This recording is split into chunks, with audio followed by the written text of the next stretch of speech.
obviously it's so effective.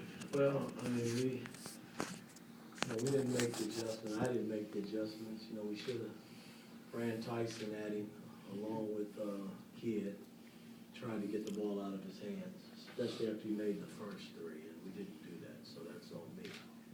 But he had a hell of a game, and we had a heck of a game, so I'm pleased with the outcome.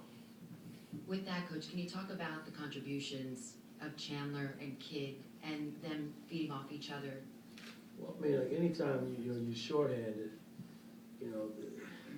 they had to log some minutes. Tyson picked up the first two early fouls, so I held him because I didn't know how the game was gonna spin towards the latter part of the game. I mean, it could have been a long game, so I needed Tyson, toward the end, and I played him the whole second half, and it worked out for us. And his offense came to life, which was huge. I mean, we got a couple behind the defense dunks that they got him going, and everything else kind of fell in place. Mike, what was it like for you to watch?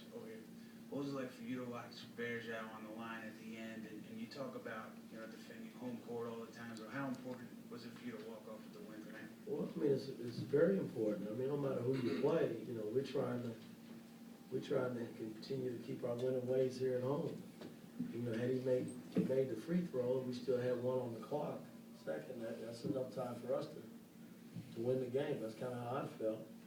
So, we still had a 20-second timeout to advance the ball and perhaps, hit the winning shot. That's all I was thinking about had he made, his free throw, but he didn't. Coach, what are your thoughts on the budding superstar, Kyrie Irving? He's phenomenal. I had the opportunity to watch him this summer, out in the Olympics with the tryouts there, and him competing against, Melo and LeBron and Wade, and I thought he was the bright spot. He could have easily played on that team, I thought, the way he played. He was pretty good, boy. Coach, you gave Chris the start tonight.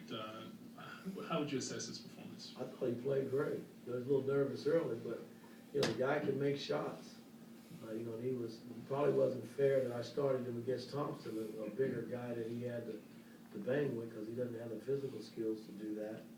But he held his own. Thompson couldn't guard him on the other end, so it kind of balanced itself out. So I was pretty pleased with his play.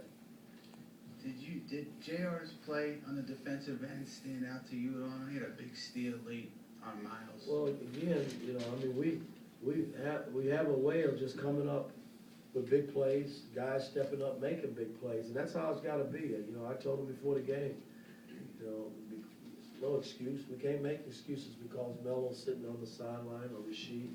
There's enough guys, enough bodies in that room to compete on a night-in and night-out basis, and that's what I expect. All right, thank you, Coach.